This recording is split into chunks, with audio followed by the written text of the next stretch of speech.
పెరిగిన SC ST జనాభాకు అనుగుణంగా బడ్జెట్ సప్లా నిధులు పెంచాలని జస్టిస్ పున్నయ్య కమిషన్ 42 సిఫార్సుల్ని అమలు చేయాలని ఐద్వా అంబేద్కర్ యూత్ సామాజిక సంఘాల వ్యవస్థాపకులు గోలముడి రాజసుందరం బాబు విజ్ఞప్తి చేశారు.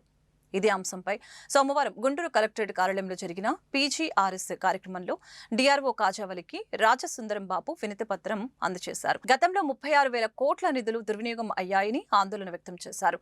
పునియా కమిషన్ సిఫార్సులను అమలు చేస్తే ఎస్సీ ఎస్టీ చట్టం అమలు సక్రమంగా జరిగి ఎస్సీ ఎస్టీలకు న్యాయం జరుగుతుందని అన్నారు. ఐద్వా సంఘం నాయకులు నానమ్మ, వీరమ్మ, అనూష, రాజకుమారి, సత్యవతి తదితరులు పాల్గొన్నారు.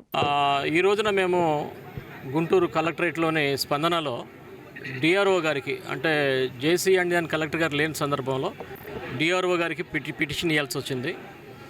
మేము ఇచ్చిన పిటిషన్ ఏంటంటే ఎస్సీ ఎస్టీ చట్టం అమలు కావట్లేదు, ఎస్సీ ఎస్టీ రూల్స్ అమలు కావట్లేదు. అంతేవిధంగా జీవోలు ఇచ్చినా కూడా 42 సిఫారసుల మీద జస్టిస్ పున్నయ్య గారి 42 సిఫారసుల మీద 2001వ సంవత్సరంలోనే 31 జీవోలు ఇస్తే అవి కూడా అమలు కావట్లేదు. ఆయన సిఫారసులు అమలు అయితే మాకు మంచి జరుగుతుందని భావంతో, అలాగనే గతంలో 36,000 కోట్ల రూపాయలు ఎస్సీ ఎస్టీ సప్లాన్ నిధులు దారి మళ్లింపు జరిగింది.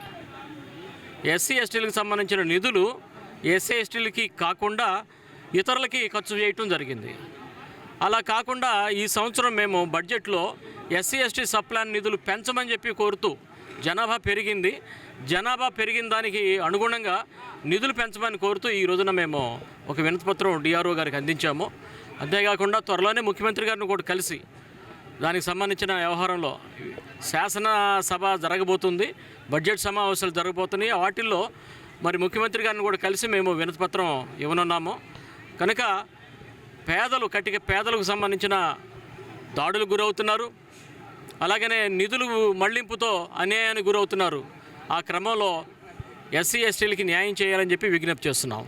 రెండోది ఏంటంటే బీసీల యొక్క అత్యాచార నిరోధక చట్టాన్ని కూడా రాష్ట్ర ప్రభుత్వం రూపొందించాలని అనుకోవటం చాలా ఆనందదాయకం, ముదావహం. ఆ క్రమంలో దాన్ని త్వరితంగా ఏర్పాటు చేయాలని కూడా మేము డిమాండ్ చేస్తున్నాం.